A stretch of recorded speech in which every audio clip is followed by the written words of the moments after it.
The story of my life remains written on these pages. My fate has always been my own. Every deed, every choice, and every person I met made me what I am. Could I have really taken a different path? Found a different calling? Altered the very course of history? And what price would I have to pay?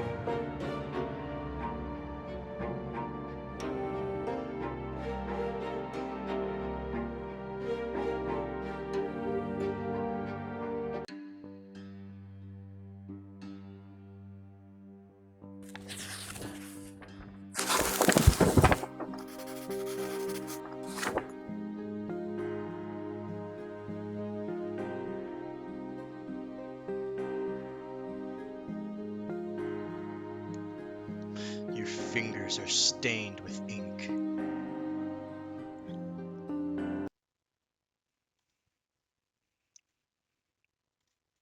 Uh, all right. Your fingers are stained with ink.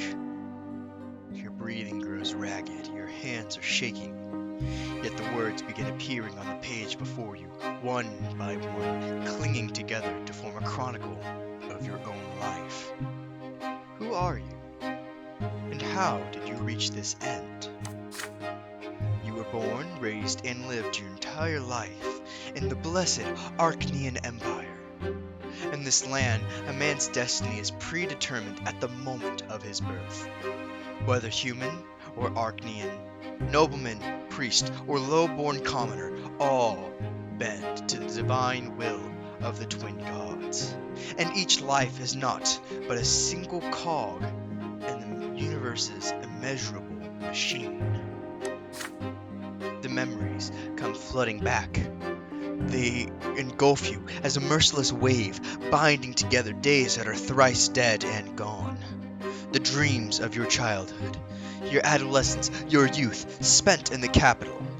Years of peace teeming with life, and a war drenched in blood. High ranks and lowly deeds, opulent palaces, secretive back streets, fields of battle. And faces. So many faces of the people who you held dear, the people who walked this road by your side. Such was your life, now all exposed by ink erupting onto the page. With your every step, you sought to change the world as you saw fit. The choices of your upbringing, the path you carved in your youth, the fruits of your struggle, the consequences of your sacrifice, all of it led you here, to the end of your time. And every choice had a price. Now, years and years later, the crossroads of your life echo in your memory. The pain and joy inextricably intermingled. Could you have taken a different path, chosen a different calling, found a different place in the world? You had the power to alter the very course of history. Now on the verge of death, you struggle with doubt, seeking answers to the last and most crucial question of your life. Your life. Of all the paths in life, why did you walk this one? Did you choose your own fate, or was your life shaped by forces beyond your control? What determines a man's destiny? The man himself. The world around him. A higher power? There is no destiny. The man himself. You hear death's footsteps drawing near. You square your shoulders and take a deep, full breath. You have found your answer, final, at last. What is destiny, other than a long chains of decisions of your own? You can hear death's footsteps drawing near. You square your shoulders and take a deep, full breath. You have found your final answer. What is destiny other than a long chain of your own actions and decisions? No matter. Whatever happened in your life, you always had a choice. You lived the life you deserve. Only you can answer for it. But are you right about this? Is it all true? To learn the truth, you will have to return to the very beginning, remembering every step you took along the way. On these pages, the story of a man named Ricardo Brante will live once more. Childhood.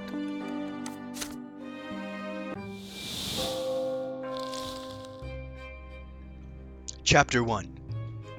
Childhood.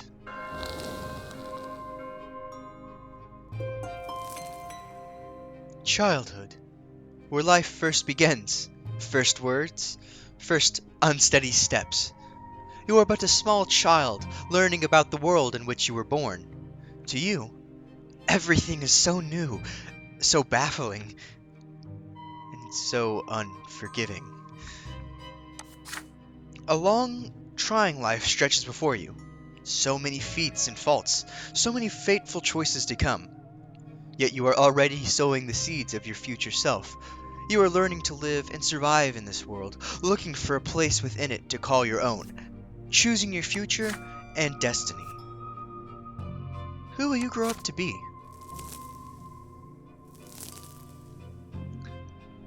In chapters Childhood, Adolescence, and Youth, you will live through your hero's coming of age.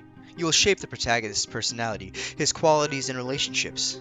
By the end of prologue, you will determine the estate and future occupation of your hero.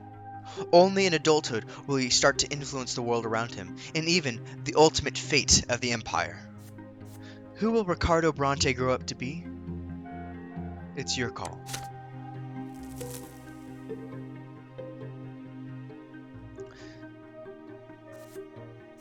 Fencing lesson. Beyond. Insight. Nobleman's Sacrament.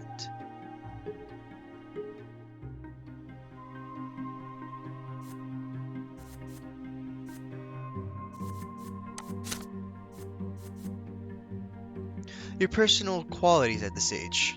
They determine what choices you may take. Your inner strength and the number of lesser deaths that you have experienced. These are qualities that will stay with you for your entire life. The sections that open in this chapter. Destiny screen is now available. Personality, House of Brante, Family.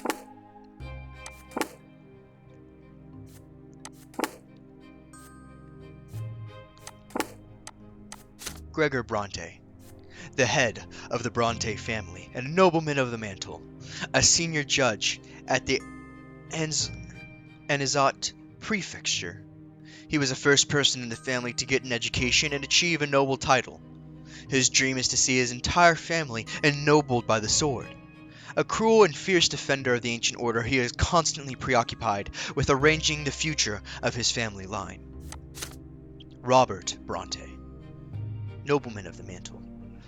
A nobleman of the mantle, and a judge at the Anizot prefecture. Following in the footsteps of his father Gregor, he earned a noble title and a position at the prefecture. He works tirelessly in his judicial service for the sake of his family. He took your low-born mother Lydia as his second wife, thereby jeopardizing the family's noble future.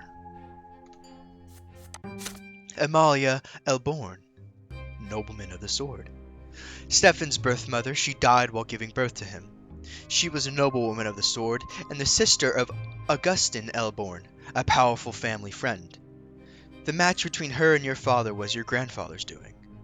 Amalia is said to have been a striking woman with a forceful personality who is proud of her noble origins. Lydia Brante, lowborn, a humble commoner from the outskirts of Anizot. Neither her lowly origins nor the fact that your grandfather directly forbade the marriage stopped your father from taking her into his home. She now manages the household and raises Robert's children.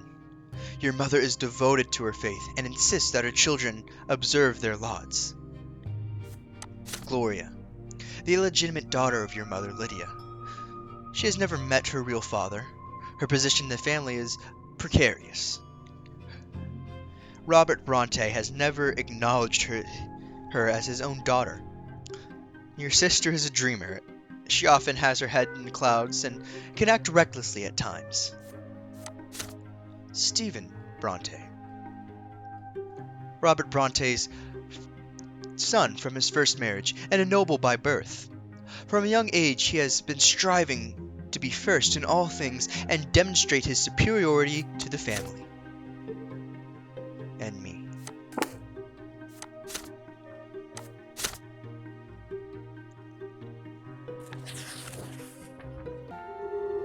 At first there was nothing. No time, no sensation, nothing but darkness and a void. But then a will breathed life into nothingness. Matter and spirit were set in motion. History began its march. It was your turn to enter this world. Your first memory, you were lying on your back, blinded by a bright white light. You were not alone. Above you tower the colossal figures of those who created you. You are part of them and they are a part of you. Between you and them is an inexplicable connection, a strong, unbreakable link. They will always watch over you, guard you, and protect you. It hurts to breathe. You let out the pain in the form of a desperate scream. Your creators extend their hands toward you. There are two of them, the ones who made your form from their own selves and brought you into this world. They are united, yet as they lean closer, you begin to see how different they are. You can already feel their differences within you, struggling against each other. The first figure is soft and emphatic, wise and merciful. The love that emanates from it wraps you head to toe like an invisible blanket. The warmth from it is never-ending. The second figure is strong and powerful, commanding and noble. It is harsh, but fair. A beacon of guidance, a force of protection and merciless punishment for every misdeed. Yet, there is also a third figure. It is like a shadow barely seen behind them, yet already pulsing with an unbreakable will to live. It is the very will to live that is now growing ever stronger within you. A soft open palm, a strong closed fist, a lingering distant shadow. You struggle to loosen the swaddling clothes wrapped around you and extend a tiny hand into the world. Reach out to the palm. Reach out to the fist. Smile at the shadow. Smile at the shadow.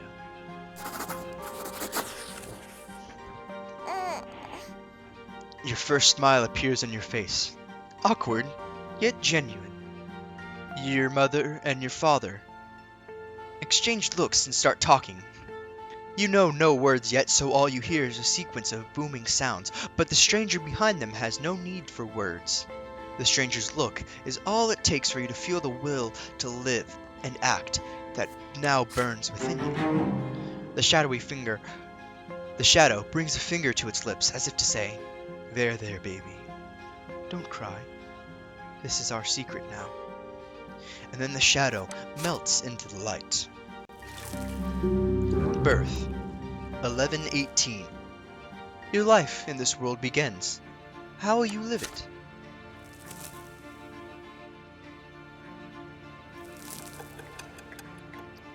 (1119). 1 years of old. As the days go by, you learn to tell your parents apart. You recognize your father by his heavy breath and strong, cold hands. He visits you rarely. "Hello there, little Ricardo Brante." Mother's tender voice, however, follows you day and night. "My, you're growing so quickly, my child." There are 2 more children in the family, named Stefan and Gloria. Gloria sings songs to you. She often dresses you in tight clothing and gently holds your hands as you learn to take your first steps. Stephen likes to sweep you up and pinch you and toss you into the air. "Oh, look, this is your brother and sister." "Yeah, you're my little brother. We're going to play together, but I will always be in charge because you were born a commoner. Be quiet, he doesn't understand yet. Come on, baby Ricardo. Let's go play in the yard. It is hot outside. You grip your brother's hand with one hand and your sister's with another, as they help you walk down the giant stone stairs. Then you sit on the ground and start exploring the sparse blades of grass with your fingers. It tickles. In the sky far above and away from you is a gigantic pillar, a perfectly straight stick made out of light. It is so bright it hurts to look at. Why are you staring at this shining pillar? It's not going anywhere, you know. Hey, I want to play hide and seek. He's just a baby. How is he gonna play? Then you hide him and I'll try to find both of you. You have no idea what they're talking about, but you support them with happy cooing. This is strange, but so exciting. Stefan and Gloria glance at each other. Then your brother walks to a big tree, closes his eyes, and starts shouting something. Gloria takes your hand and walks you through the yard. Your sister takes you behind some thick bushes by a tall wall. The light from that light stick on the horizon barely reaches here. You can't see home from this place. The ground is crawling with tiny black bugs. Gloria sits you down on the ground and puts a finger to her mouth for some reason. And then she is gone. You can no longer hear Stefan and Gloria's voice. Gloria is nowhere to be seen. You feel colder. The bugs are no fun to play with. You've been sitting here for a long time, completely alone. Nobody checks on you. Did they forget about you? Did they abandon you? Cry loudly. Find your way home. Sit there and wait. Cry loudly. Take a deep breath and start bawling. This is the loudest you have ever cried. It is a cry of sheer terror, the cry of a boy waiting to be found. A boy whose brother and sister hurt his feelings when they left him all alone. You hear brisk steps, then the leaves and twigs rustling and parting. Mother leans over you. So that's where they took you. Your tears dry the moment you see her. You greet her with glee. There is no reason to be afraid anymore. Mother picks you up, puts you to her chest, and pats you on the head. Your brother and sister stand behind her, clearly feeling guilty. Gloria is in tears just like you. Stefan keeps staring at his feet. You hug Mother tightly. She's here now. Year 1120. 2 years of age.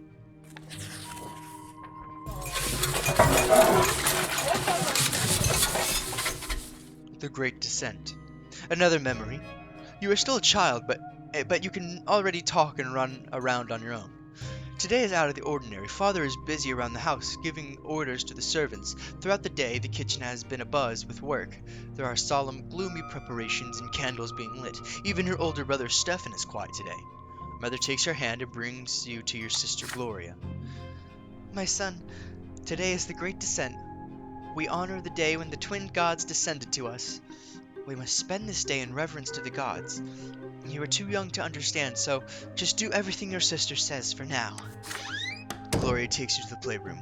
There are no toys, no chairs. Even the carpet has been taken away. There's nothing but bare wooden floor. Today we are not allowed to go to any other rooms, and we'll be eating nothing but gruel and stale bread. On the day of the Great Descent, everyone must be where they belong. It is quiet. Unusually so. Muffled voices from beyond the door are all you can hear. You are sitting on the cold floor, confused, with no idea what to do. Then you hear your sister's voice. A lonely sound in the empty room. It is a little song that Mother taught her. You hold your breath as you listen to it. When the twins came down to earth, they brought lots for every birth. Let us count them, 1, 2, 3. The twins made them for you and me. Nobles rule and bravely fight. They protect us with their might. priests work hard to understand. Guide us by the twins' command. Common people work and toil, always patient and never spoiled. Live your lot where you were born, till the day when you pass on. Know your lot and know the prayer, for the twins see everywhere. You're transfixed by the tune. Gloria notices your gaze, and a smile creeps on her face. You like the rhyme, don't you, Ricardo? Do you know what it's all about? Look, there are 3 lots. They are brought to us by the twins when they descended from the shining pillar. Remember? That pillar of light on the horizon? That's it. You can see the shining pillar from anywhere in the world. If you follow your lot as you live, you'll reach the peak of the pillar. If you don't, you'll get eternal torment at the foot. You and I are lowborn. Mom is a commoner too, so the lot for you and me is to suffer and be patient, and work hard. Understand? The priests and nobles have other lots. The nobles fight and rule over everybody. The priests, well, I'm not really sure what they do, but I guess they talk to the twins and then teach everybody. Gloria stares at you intently.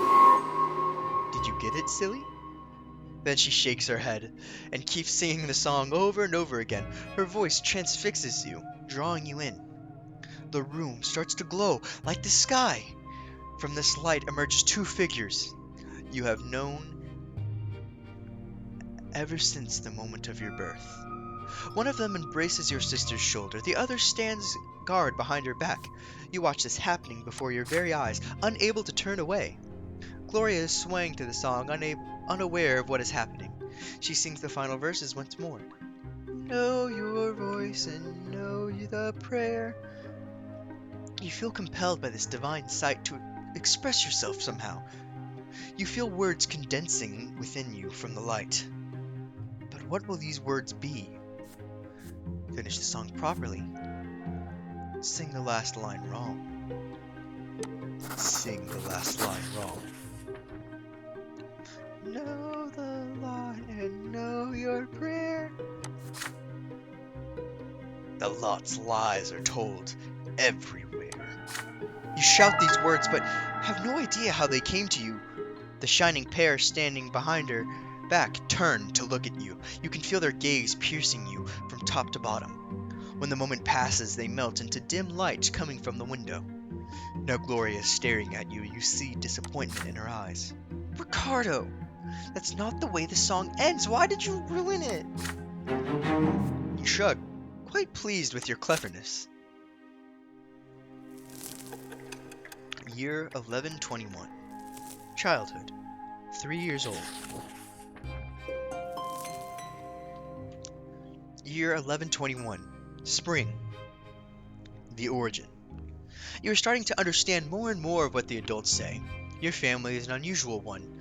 Your father is a nobleman, but not by birth. His is a title earned through great service, but your mother is a low-born woman, a commoner. Because of this, you were born commoner, but father says you may yet come unto nobility. You learn to read at an early age. Together with mother, you read and learn by heart the many poems about the divine twins, the twin gods who reside upon the shining pillar. Mother calls these poems prayers. Again and again you try to discern the shapes of the gods in the holy strip of light that shines in the sky all day and night, but the light is too blinding to gaze upon. The greatest joy of all is when the stairs are no longer an insurmountable obstacle.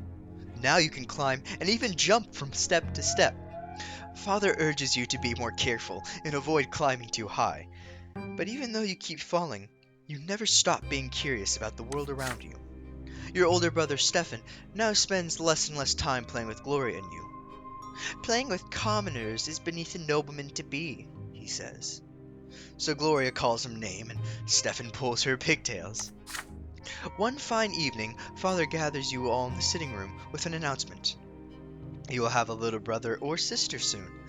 Gloria asks him to bring home a little sister. Another brother would be too much.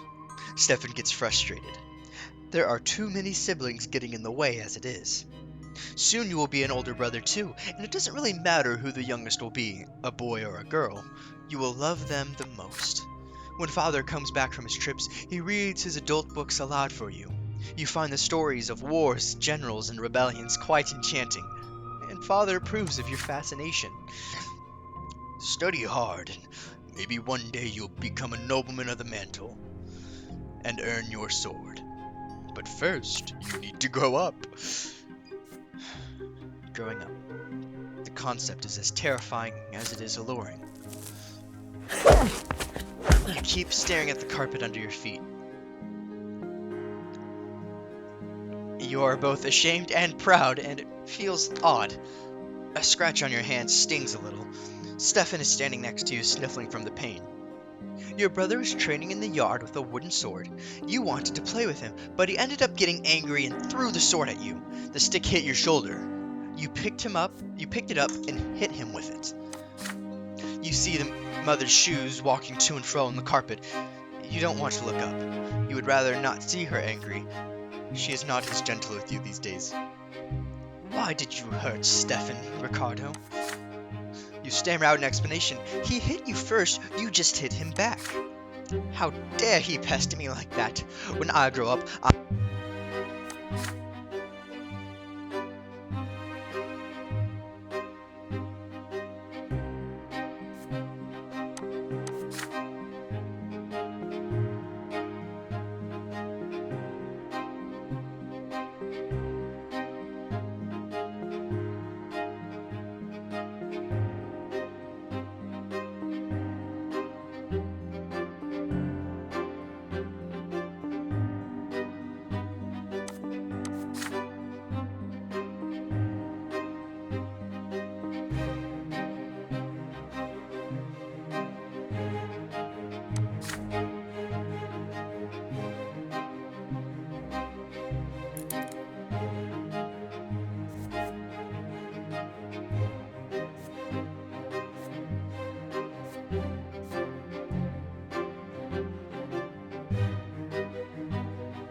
The servants join you in your search. Even Mother leaves her chambers when she hears the commotion. Finally, you find Gloria in the far corner of the garden. She is holding a quill and sheets of paper covered in poetry. Mother becomes angry the moment she sees it. She looks through the poetry and her face grows dark with rage. Gloria is standing before her, wringing her hands and looking for an opportunity to run, but there seems to be no escape. What is this nonsense, Gloria? We talked about this. You were told to take care of your little brother. You are absolutely not allowed to entertain yourself with this writing. I can decide that for myself, Mom. No, you cannot. It has already been decided by the gods.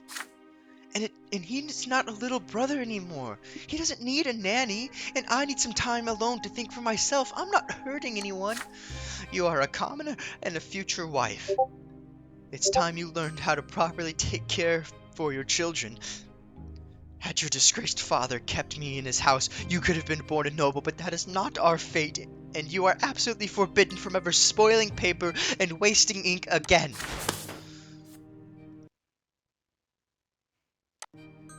Mother grabs Gloria firmly by the hand and takes you into the house. The scribbled sheets fly into the fireplace. Gloria sobs violently. You are a bystander to the scene, unsure of how to act. Comfort your sister. Complain about your sister. Leave the room.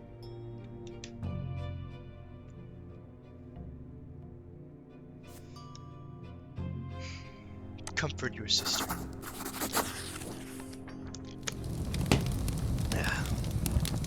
Mother leaves. The last of your sister's poetry burns away in the fireplace. You walk up to your crying sister and take her by the hand. None of this is your fault, you say. What Mother did is wrong and is too harsh. Gloria sniffles before speaking. But I did leave you all alone. You're not mad at me, really? You nod in reassurance. Gloria embraces you. Ricardo, you're the best little brother in the world. The two of you make a deal. She promises to tell you when she wants to be alone, and you promise to always protect her and her secrets. Always.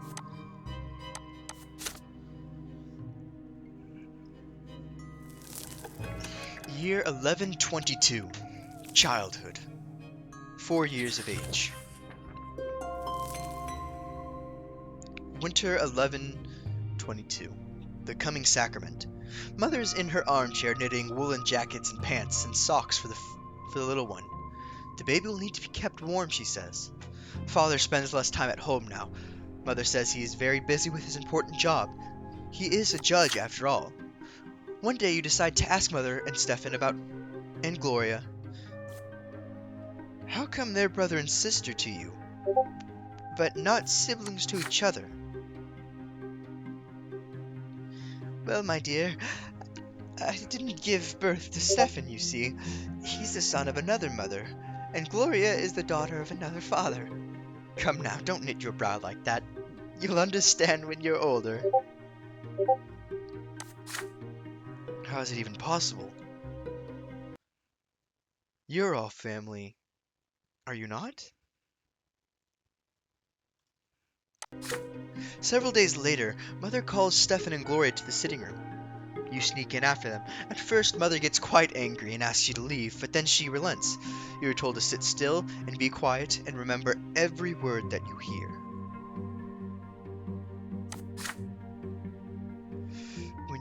When you enter the temple, bow to the twins, first to the elder on the right, then to the younger on the left. Stefan, you're a nobleman to be, so walk along the side paved with marble where the benches are. Gloria, you walk along the sharp side. When you're there, you must get down on your knees, each on your own side. Stefan, kiss the sword. Gloria, my daughter, they will strike you with the lash. Do not be afraid of it. Resign yourself to the suffering it brings. It is the blessing of your lot. Gloria doesn't like the idea of a lash. There's a tense feeling in your chest as well. You were told to remember this. Will the lash strike you one day too? On the next day, they take your brother and sister to the temple. You run towards them when they finally come back.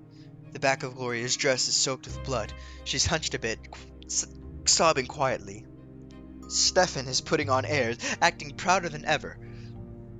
Nothing else looks different about them.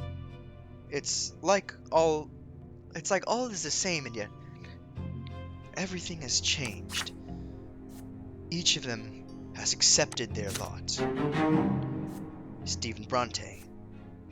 Indifference. Unity. Disagreements. Brother and sister sacrament. Your siblings Gloria and Stefan took their first sacrament at the temple. Odd little bundle in your father's arms with curiosity.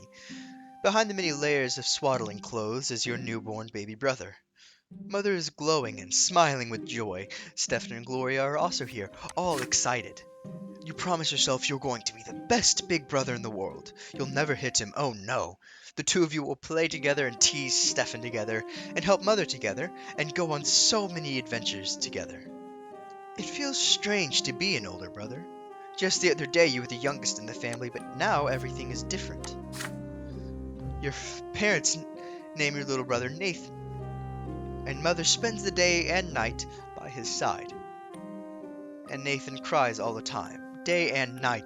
Mother barely gets any sleep. She is so worn out she starts forgetting things. Like today, for instance, she forgot her knitting in the armchair in the sitting room. You better bring it back to her as soon as possible. You run to your mother's bedroom. You miss her smile so much. You walk in without saying hello and give her the knitting, but instead of gratitude, you get an ice-cold, exhausted stare. Nathan is also there, screaming all the time. Go away, Ricardo, you're bothering me. She spits these words out through her teeth. You look at the bawling newborn. She can't even get a minute of respite. Enough already! When are you going to stop? I just want some peace and quiet. Mother leaps across the room and starts shaking Nathan with malice in his eyes. His cries get even louder. She looks so tired from his never-ending screams. She seems to be within an inch of smashing him against the wall. Somebody has to do something. You are scared of your mother right now, but you fear for Nathan's life much more. Snatch Nathan from Mother. Redirect her anger to yourself. Call Father for help. Redirect her anger to yourself. Mother keeps shaking Nathan violently. You cannot stay away any longer. He is no longer bawling. He is shrieking, "Just leave me alone!" But then out comes your voice, so loud it drowns out their cries. No, it's not Nathan's fault, Mother. You're just tired. Please don't do anything to my little brother. If you have to punish someone, punish me instead. He's too young. He won't understand. Your mother freezes and looks at you. Her eyes, two narrow slits. Her stare is cold and full of pure wrath. So pure you cannot help but recoil. Are you trying to teach me how to take care of my child? Are you trying to give me lessons on calming a newborn baby? You're insolent, insipid, nagging, know-it-all. It's time you learned your place. She puts Nathan on the bedsheets, then moves toward you. You step back, but a closed door blocks your way.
To the floor in front of everyone, but he tried to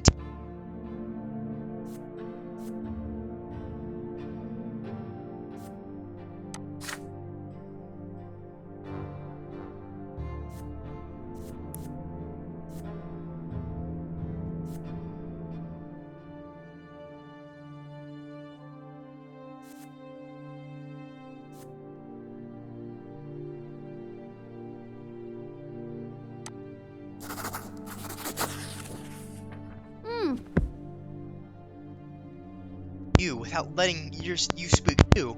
You didn't want to shove that stupid boy. He was the one who shoved you first. But the angry nobleman, the boy's father, will not let you finish.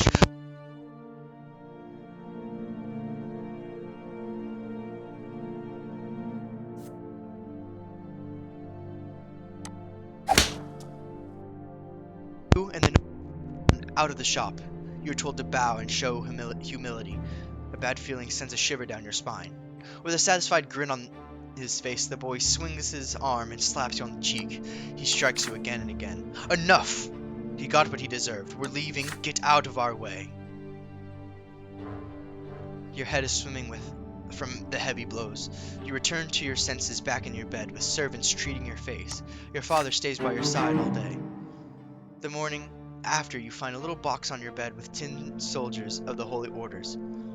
You paid dearly for your stubbornness.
Hands shake. As you get used to it, you try your best to imitate your father's feints. Your technique leaves much to be desired, but at least it's something. You imagine yourself fighting for the family's honor as the blade slices through thin air, but you swing too far back. The blade nicks your shoulder and cuts through your shirt, staining the fabric crimson. The sword falls to the ground with a dull clang. You try to apply pressure to the wound to make it stop bleeding, but all you do is make the bleeding flow faster. Ricardo, what are you doing here? The familiar voice hurts more than the cut of the sword. Father walks up to you briskly. His rugged arms rip off a length of cloth and bandage your shoulder. He squats by your side and pulls you into an awkward embrace. My son, why did you have to take the sword? You know you're not supposed to hold it. This is no toy. It is a weapon that can take lives. I know how you feel. I used to yearn for my father's dueling sword back when I was a lad. One day you might have a chance to earn the right to carry a weapon, but first you must have patience and study and become a noble. When that day comes, I will be proud to teach you myself. You spend time with Father without someone else around. There's a paternal love in his voice, so much that even the cut on your shoulder barely hurts now. You would be glad to be convinced by what he says. But how can you forget your dream? How can you abandon it just to earn Father's approval? Is it right for him to ask so much of you? Agree with Father? Ask Father to teach you the basics. Ask Father to teach you the basics.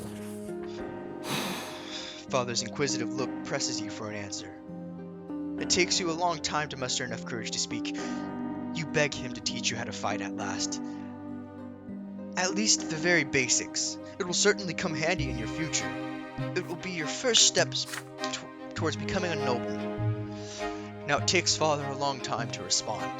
He's about to speak and you expect a refusal, but he says nothing. He draws a sharp breath again, but remains quiet. Then finally, he offers you the sword. But remember this, Ricardo. You are not a warrior. Not yet. You will study this like you study your lessons. He teaches you the first lesson right away. You learn to dodge attacks. There are several times when the tip of the blade cuts the air dangerously close to your nose. It is scary and difficult, but you manage it. From that day forth, Father teaches you the foundations of sword fighting in great secret. You use your passion for tree climbing to explain the cuts you receive during training. Soon, you learn how to hold your own in a duel. But will you ever need this art in real life? The fencing lesson. Event has happened. You dare to study fencing like your father, even though you have no right to it by birth.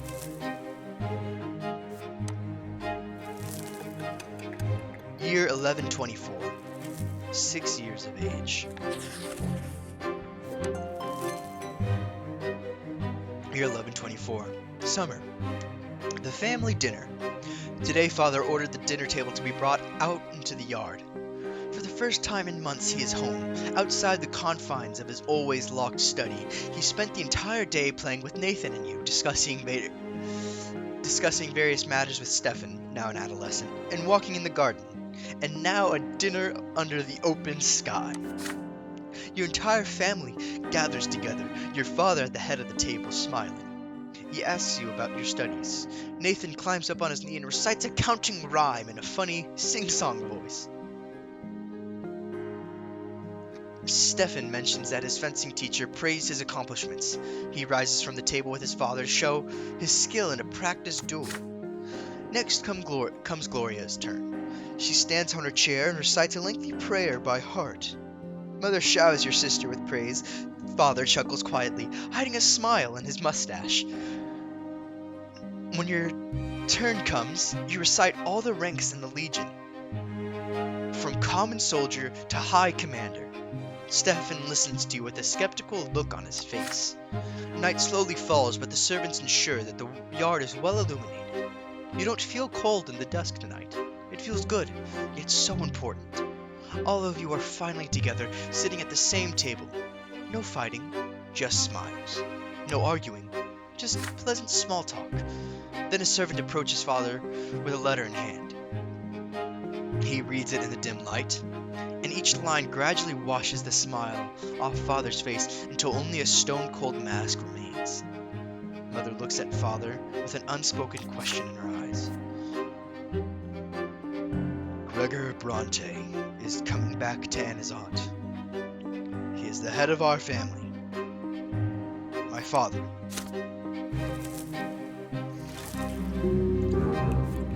Grandfather's return, 1124. Your grandfather, Gregor Brante, has returned to the family home from the capital. Ever since the news of grandfather's impending arrival, there's not been a single day when the house has not been cleaned or decorated. Your parents anxiously make sure everything is in order. They tell you to wash your face and hands after walks and scold you for leaving books on the floor. They tell Gloria she'll be flogged if she has ever seen a hiding in the attic. They will make Stefan stay in his room. Even baby Nathan gets in trouble. Everyone is on edge. Then, one day, grandfather arrives. It is a grim day, so hot your neck is sticky with sweat. Father, Mother, Stefan, Gloria, you, and Nathan, the entire Brante family, stands on the porch in front of the house servants lined up behind you. The carriage arrives, and out steps a tall, gaunt figure with a heavy walking stick and a heavier gaze. You cringe instinctively. Good health to you, Father. Children, greet your grandfather. It is time you have... Greet your grandfather as you have been taught. Still trying to look like a real nobleman, are you? You can't fool me, Robert.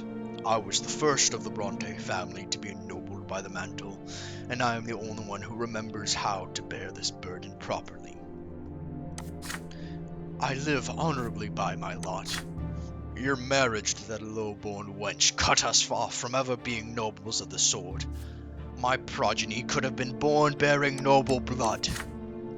Father, I beg you, this is not the place. Grandfather eyes him with scorn and walks into the house, the entire family following close behind him. I have been away far too long. The entire house is a mess. This is an insult. How can you live in this pigsty, Robert? Your servants have grown far too lazy thanks to your commoner of a wife. I warned you, did I not? And yet you did as you saw fit. And the children, what do they know of tradition or honor? They are being raised in a virtuous family, Father. And now you speak like a lowborn who's content to live in humility. Twins willing, now that I am here, this will not happen again. I am taking your oldest son to the capital. I see you cannot provide Stefan with a proper education, so I will correct this mistake. Your brother's fate has been decided just like that. Father does not object. He orders the servants to prepare Stefan for the journey. Stefan freezes in place, glancing at father and grandfather again and again. The latter puts a hand on his shoulder reassuringly. Grandfather's lips are a tight line, white with contempt. The house is examined room after room. Everything grandfather sees is showered with scorn. He scoffs at a crease on a blanket in Nathan's crib.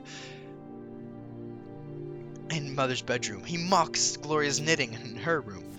The door to your room is next. What is this, Robert? Tin soldiers in your younger son's room.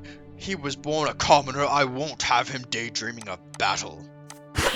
Grandfather seizes the box containing the tin warriors of the Holy Order. Your father stays silent. Anger and fear boils within you. This is your big present from the first day of your studies. If he means so much to you, it means so much to you. But what if he's right? What if you need to prove your right to command the toy soldiers? Grandfather shakes his head in disapproval and shoves the toy box into the roaring fireplace. If you wait too long, they will melt. Rescue your tin warriors? Burst into tears. Strike grandfather. Rescue your tin warriors. You run to the fire and take out the box. The wood is hot to the touch and edges are burnt. The pain comes slowly. Horrible burns on your hand appear a few moments later. Mother gasps loudly. Then, a heavy blow strikes you on the back. You turn around to see your grandfather, towering over you, his walking stick in hand. You stare back at him defiantly. How dare you define me? Whelp, you are nobody. Furious, grandfather wrenches the toy box out of her hand and leaves the room. Father follows behind him immediately. Yet he sneaks in a hidden smile for you before he is gone.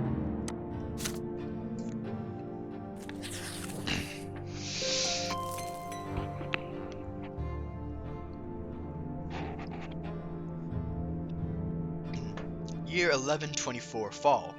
The master of the house. Soon grandfather leaves. Your elder brother Stefan goes with him. From that day forward, father's hired teachers tend you alone. They bore you with monotonous lectures on writing, counting, and the way of life in the blessed Archnean Empire. You often distract yourself from the instruction by playing with your younger brother Nathan. Your home goes quiet without your elder brother. Too quiet. Weeks later, your family receives a letter from Stefan. Grandfather has sent him to a boarding school for nobles. He is now studying hard in preparation for his servants as a nobleman. The rules here are way too strict. You can't even sneeze without the teacher's permission. But I've been studying with my peers. We're learning how to live as nobles in a noble society. We're learning the art of swordplay. That's my favorite part. With Stefan now at the boarding school, grandfather arrives once more. This time to live in your home. The only good thing is that he often has urgent business in Eterna, the capital of the empire, and has to travel there. One day you ask your mother where he lived before. In Eterna, she says. But now his place is here.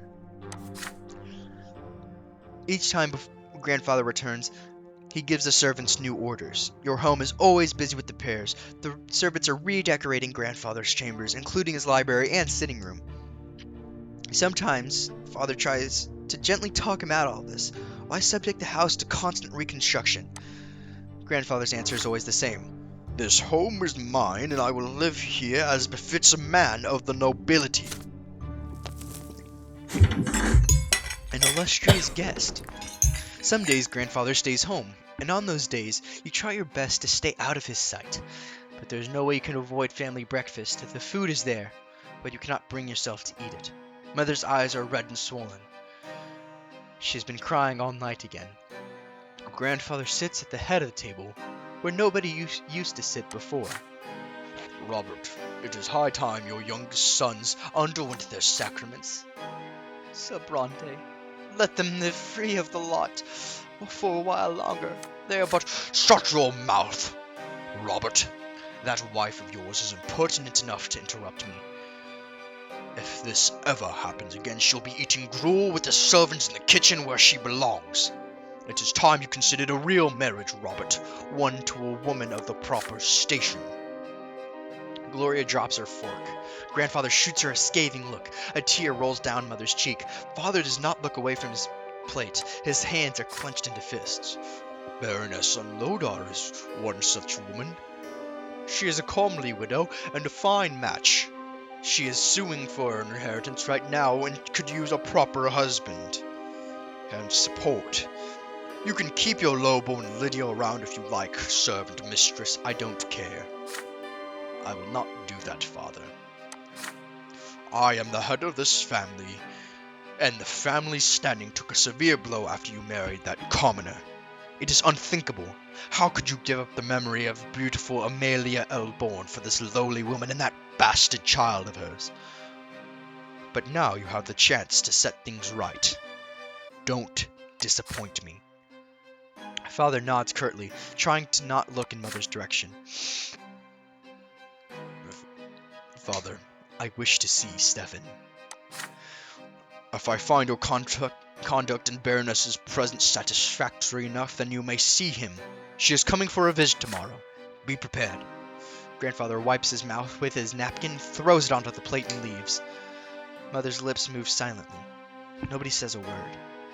Then Father stands up and orders you and the other children back to your rooms. He needs to speak to Mother in private. Father comes to your room before bedtime. He sits on the edge of your bed and adjusts a crease on the woolen blanket. He distanced himself from you after Stefan's departure. So, you're not used to such attention from him. In the candlelight, you can see his face in the dark. There is a sour expression on it. My son, Baroness Emma L. Lodar will be visiting us tomorrow. Please be polite and treat her with respect. Nathan will do as you do. I want this dinner to be as immaculate as possible. Don't let me down. On the next day, Mother starts addressing you and Nathan for the coming dinner. You see red all around her eyes. She has been crying for a long time. It hurts just to look at her. Nathan starts whining quietly. You and Nathan are dressed in new doublets, your tousled hair bristled into shape. Gloria is told to stay in her room. Father appears wearing his best suit. Mother is in a humble brown dress, looking pale. Grandfather has an uncharacteristically contented look about him. You hear the sound of wheels and hooves against the cobbles in the yard. Then a pair of dainty heels come clacking. The antechamber is completely quiet and still fearing Grandfather's observant eye. The door opens. You see your guest, a beautiful, dark-haired woman in a dress of elegant, deep blue. Father takes the hand of Lady Lodar and kisses it, showering her in compliments. Grandfather's face is beaming in her presence. No one even bothers to introduce Mother.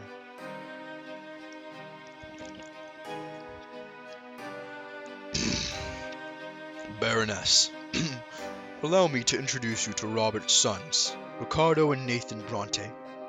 Frankly, it's his eldest Stefan who deserves the most attention, but currently he is studying in Eterna with other young noblemen like himself. It is my hope that his youngest sons will also make me proud one day. Grandfather eyes you with a probing look. How will you act in front of the Baroness? How will you accept her here next to your mother, your father's rightful wife?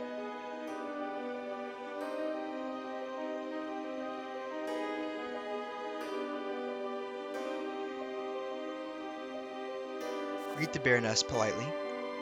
Walk away with mother. Maintain your composure.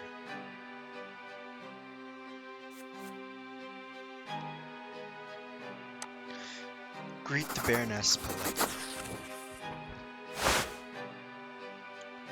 You follow your father's example and kiss the Baroness's fingers gently. Her laughter fills the echo chamber, ringing like chimes. The antechamber. You gallantly offer to lead her to the sitting room. Lady Eladar graciously agrees.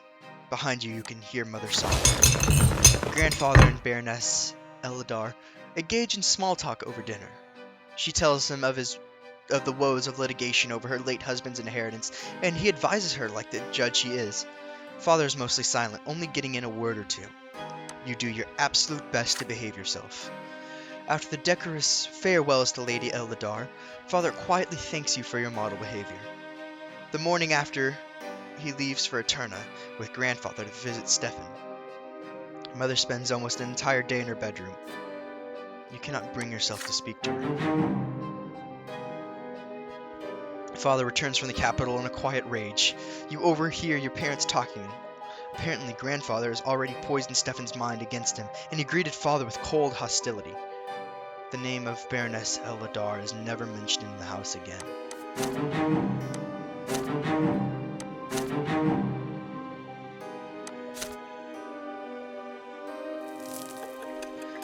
Year 1125. 7 years of age. The kaleidoscope. Father now checks on your studies often and nitpicks you for sitting or eating or speaking in an incorrect fashion.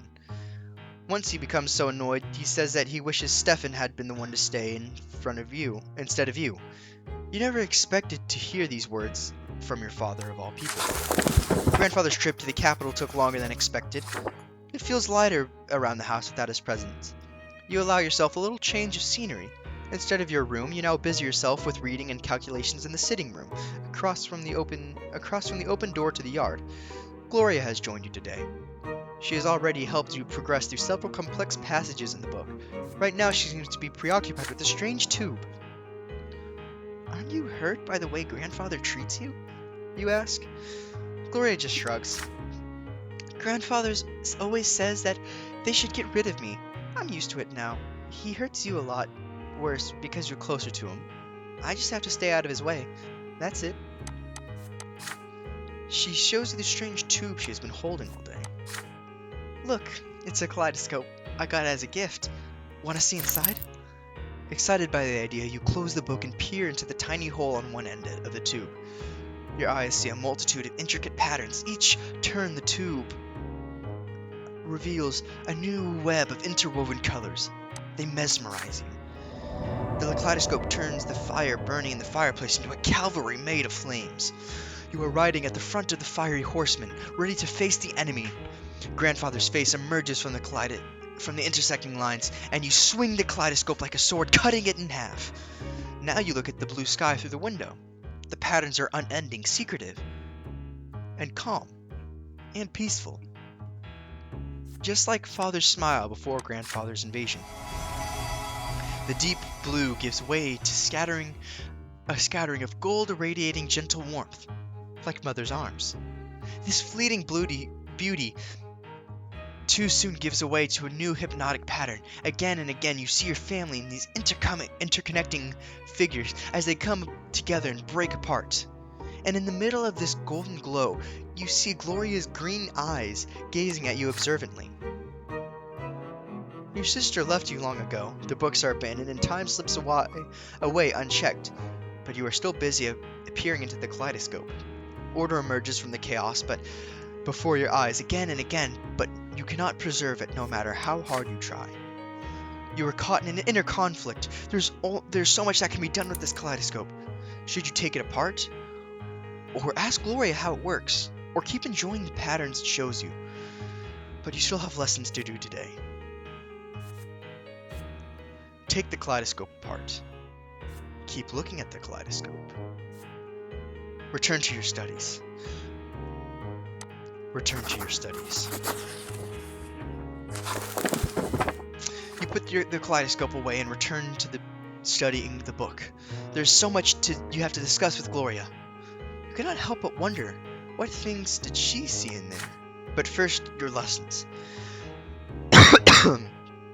Father walks in. He sees you hard at work over the book. He chuckles in approval, then spots the kaleidoscope on the table next to you. He puts the toy to his eye, then freezes still for a moment. It takes him an effort to put it back down. Then he praises you for being diligent and then leaves. When today's section of the book is finished, you take the toy upstairs to your sister's room and tell her what you saw in it. Gloria smiles, knowing what you felt. Once, I saw a bathroom full of dancers. I watched it for an hour. My hands even got sore. You spent a long time with your sister discussing the kaleidoscopic figures. You feel a strong connection to her. The toy has brought you closer together, made you interconnected, just like the lines and figures in its colorful eye.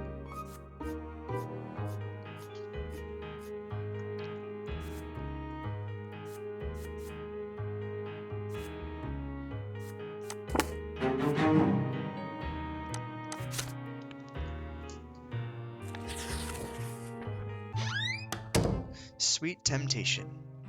Grandfather's visits are no longer a cause for fear and panic in the house. He's become something you're used to.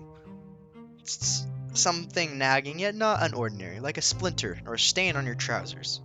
The tension still remains, however. Sir Gregor's disdain for everyone in the house is so palpable it almost stings for real. Your lessons with the tutor are done for today. You were walking down the stairs when you spot Gloria peeping into the sitting room through a silently open door. You sneak up on your sister and tap her lightly on the shoulder. She is startled.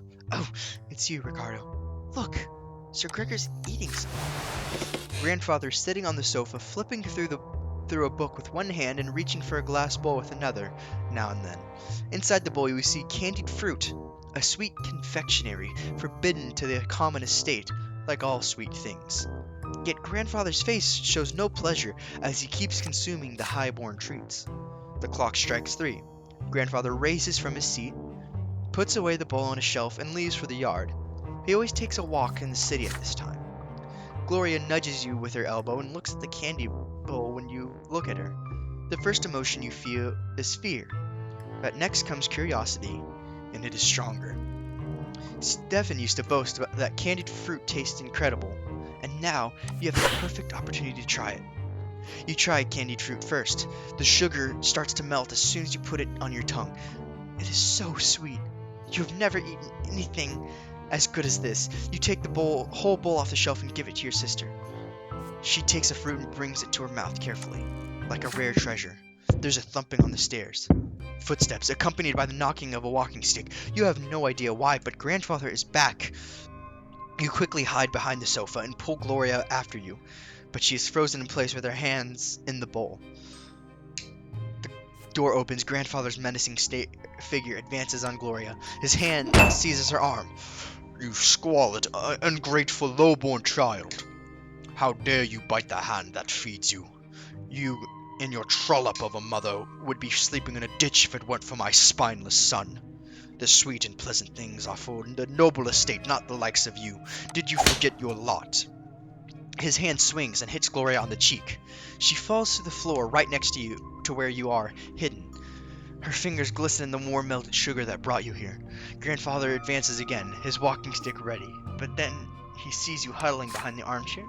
Please don't hurt him, Sir Brante. This is all my fault. He tried to stop me.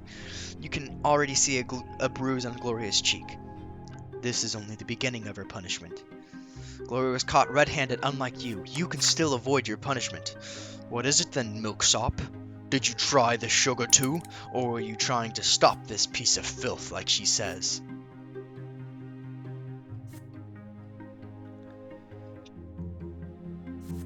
Tell the truth. lie. Mock grandfather along with your sister.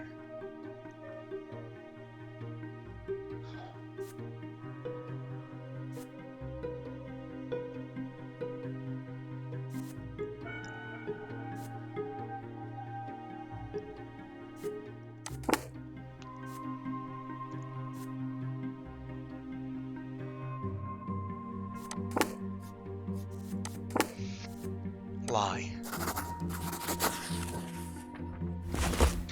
You stand up and start talking.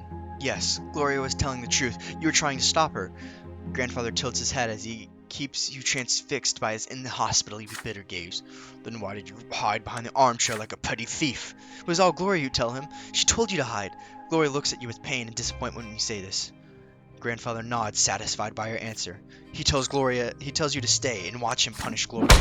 For the first time in your life, you see someone else being punished. Her skin split apart by grandfather's walking stick. Her clothes getting soaked in blood as she writhes in agony. Night comes, but Gloria keeps sobbing. Sobbing keeps you awake. You go to her bedroom to try and calm her down, but a muffled go away is her only reaction. She lied to grandfather for you, so why is she angry with you now? Mother takes Gloria to church the next morning. They return late in the afternoon. Gloria begs father on her knees for forgiveness. She will never ever take what she does not deserve by birth, she pleads. She does not look at you. Not even once.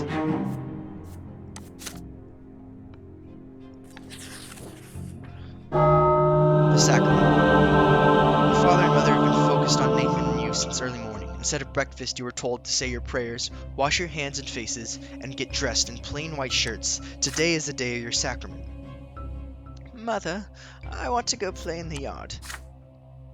Not today. You and Ricardo are big boys now. It is time for you both to have your first sacrament.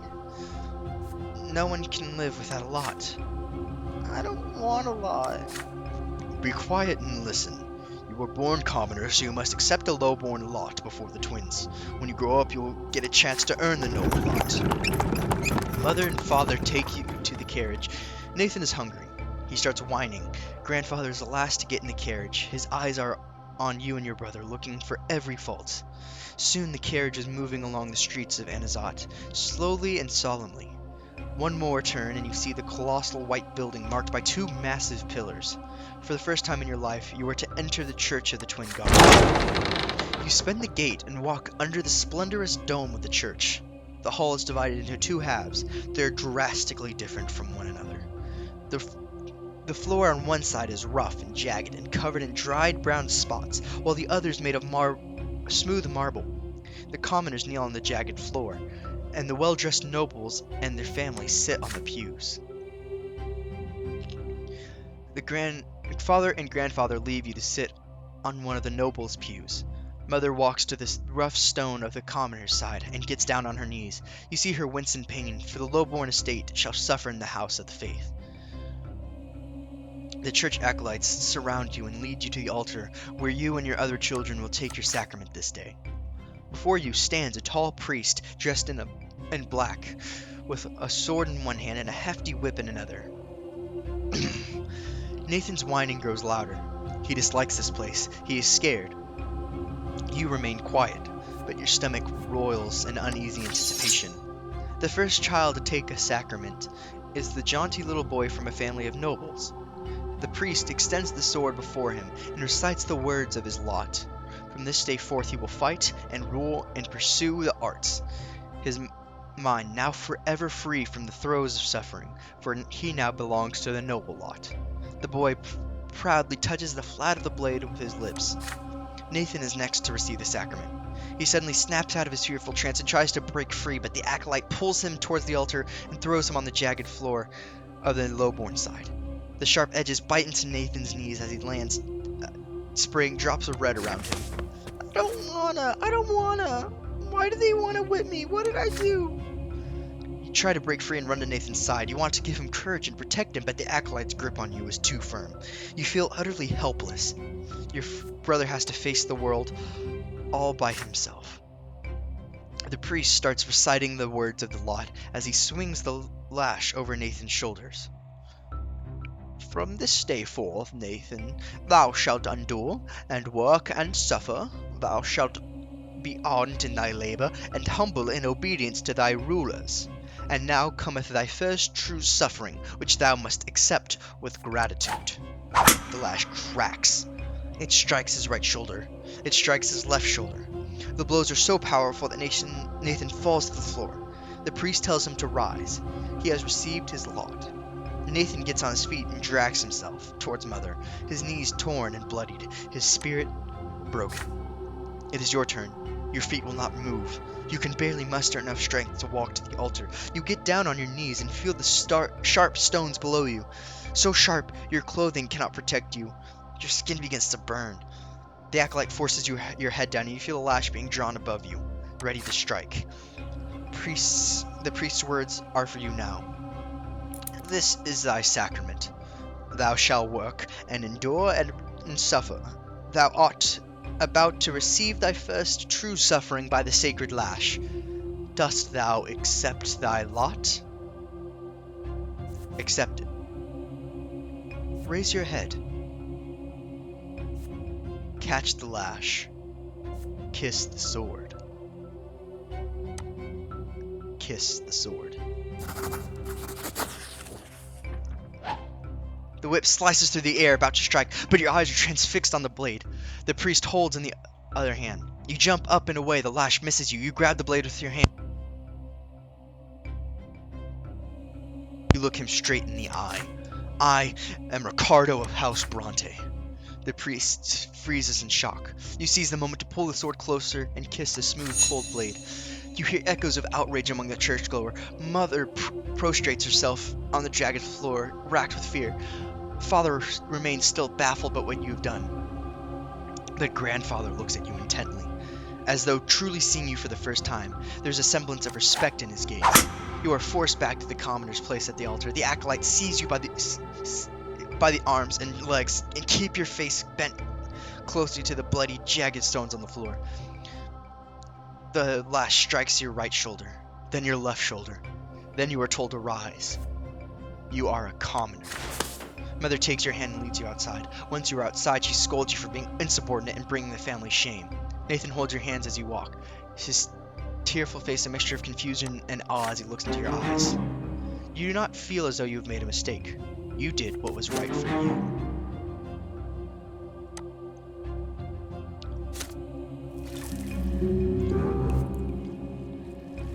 You have taken your first sacrament and received the commoner's lot.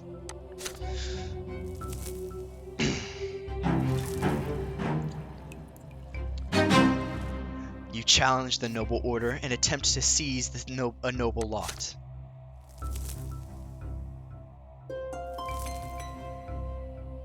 Year 1125. Childhood's end. The mark left on you by the sacrament takes a long time to heal. Mother says it's a reminder of your lot. Suffering and sufferance, pain and patience. Gloria shows you the mark of her lash on her shoulder one day. It will never disappear. You are a commoner now. This is the lot you were born into. But Father keeps telling you to study hard so you may earn a different lot and become a noble of the mantle. You recall the past with warm sadness. When Stefan still lived with you, he wrote to you, or when he wrote to you for a time shortly after he left. Now he thinks it's beneath him to write the commoners in the family. Mother didn't lock herself in the bedroom as often back then. This changed shortly after Nathan was born. But most importantly, you missed the time before the terrifying figure of your grandfather was constantly looming over you. You learned the true power of the lot only after the head of the family's arrival. In grandfather's eyes, no commoner deserves to be treated with kindness. Is this just him, or is it the entire world?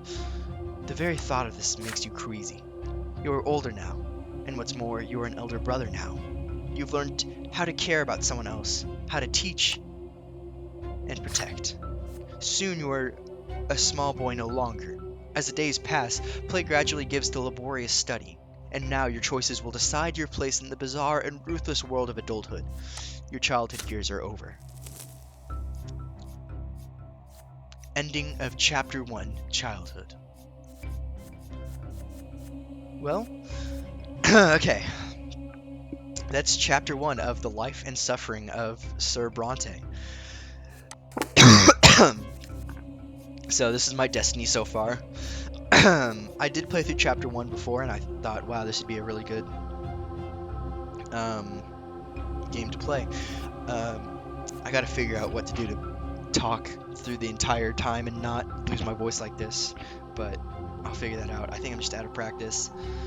I got the fencing lesson, I got the nobleman's sacrament. So I think technically I'm a noble, whatever you want to say.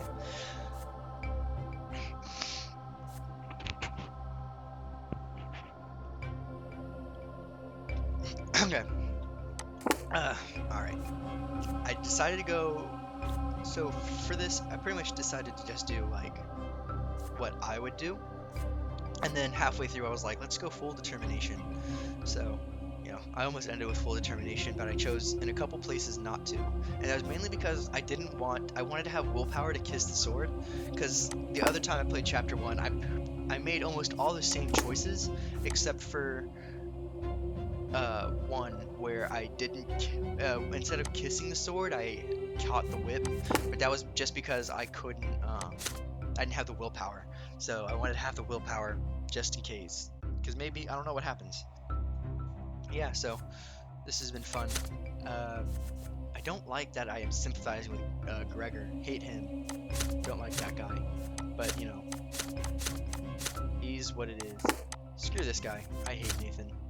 But, father and grandfather like me, so whatever.